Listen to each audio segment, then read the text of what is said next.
স্বাগত সবাইকে আজকের এই চমৎকার আলোচনায়। নবম শ্রেণীতে বাণিজ্য বিভাগে পড়াশোনা শুরু করার সময় একটা বিষয় নিয়ে সবার মনেই বেশ কৌতূহল কাজ করে, আর সাথে একটু ভয়ও থাকে। বিষয়টা হলো হিসাব বিজ্ঞান।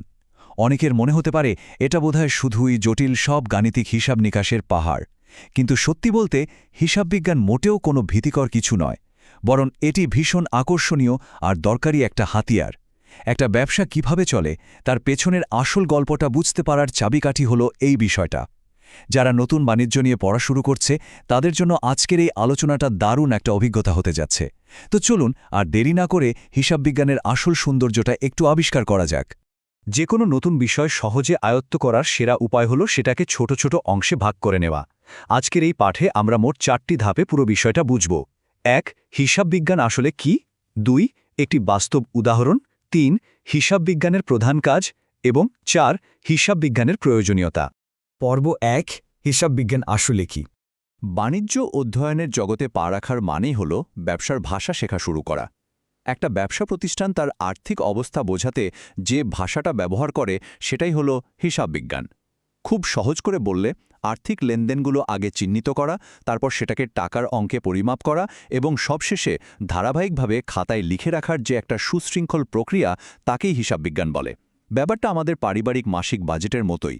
একটা পরিবারের সারা মাসে কোথা থেকে কত টাকা আয় হলো আর কোথায় কত টাকা ব্যয় হলো তার নিখুঁত হিসাব লিখে রাখার যে পদ্ধতি, ব্যবসার ক্ষেত্রে তাকেই আরও বড় পরিসরে হিসাব বিজ্ঞান বলা হয়।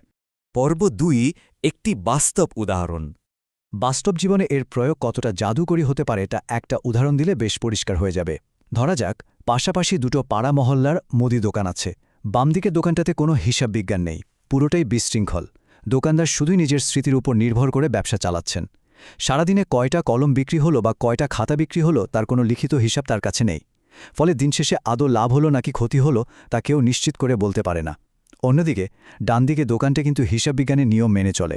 সেখানে প্রতিটি বিক্রির রেকর্ড খাতায় সুন্দর করে লেখা থাকে, আর এই কারণে দিন শেষে কত টাকা আয় বা ব্যয় হলো তার একদম ঝকঝকে একটা চিত্র চোখের সামনে ভেসে ওঠে। ব্যবসায় এভাবে গুছিয়ে কাজ করার ক্ষমতাটা কিন্তু কোনো সুপার পাওয়ারের চেয়ে কম কিছু নয়। যে কোনো ব্যবসার ক্ষেত্রেই আয় আর ব্যয়ের তুলনামূলক চিত্রটাই মূলত চূড়ান্ত লক্ষ্য ঠিক করে দেয়। যখন আয় ব্যয়ের চেয়ে বেশি হয়ে যায় তখন সেই বাড়তি অংশটিকেই আমরা লাভ বা মুনাফা বলি। হিসাব বিজ্ঞানের এই রেকর্ডগুলো বিশ্লেষণ করেই কিন্তু একটা দোকানের প্রকৃত আর্থিক স্বাস্থ্য কেমন সে সম্পর্কে পুরোপুরি নিশ্চিত হওয়া যায়। পর্ব 3, হিসাব বিজ্ঞানের প্রধান কাজ। এখন প্রশ্ন আসতে পারে, একটা ব্যবসা প্রতিষ্ঠান ঠিক কিভাবে এই আর্থিক তথ্যগুলো এত সুন্দর করে গুছিয়ে রাখে? এর পেছনের কৌশলটা হলো 3টি ধারাবাহিক ধাপ। প্রথম ধাপটা হলো লেনদেন চিহ্নিতকরণ, মানে ব্যবসার অসংখ্য ঘটনার মধ্যে ঠিক কোনগুলোতে টাকার আদান প্রদান ঘটেছে সেটা আগে খুঁজে বের করা। এরপর দ্বিতীয় ধাপ হলো লিপিবদ্ধকরণ, অর্থাৎ সেই ঘটনাগুলোকে খুব সতর্কতার সাথে হিসাবের খাতায় লিখে ফেলা। আর সর্বশেষ ধাপটা হলো ফলাফল নির্ণয়। নির্দিষ্ট সময় শেষে এই সব তথ্যকে সংক্ষিপ্ত করে একটা রিপোর্ট তৈরি করা। ব্যাপারটা একদম ঘড়ির কাঁটার মতো, ধাপে ধাপে কাজ করে। এখানে একটা অত্যন্ত গুরুত্বপূর্ণ আর মৌলিক নিয়ম সবসময় মাথায় রাখতে হবে, আর সেটা হলো অর্থের অঙ্কে পরিমাপযোগ্য ঘটনা। ব্যবসার জগতে তো অনেক কিছুই ঘটতে পারে, তাই না? কিন্তু যদি কোনো ঘটনায় সরাসরি টাকার আদান প্রদান না ঘটে তবে সেটা কিন্তু কিছুতেই হিসাব বিজ্ঞানের খাতায় জায়গা পাবে না। যেমন ধরা যাক, একজন খুব দক্ষ কর্মচারীর মৃত্যু ব্যবসার জন্য নিঃসন্দেহে বিরাট একটা ক্ষতি, কিন্তু একে যেহেতু সরাসরি টাকায় মাপা যায় না, তাই এটি হিসাবের বইতে লেখাও হয় না। মূলত হিসাব বিজ্ঞান হল কেবলই আর্থিক চশমা দিয়ে ব্যবসাকে দেখার একটা পদ্ধতি।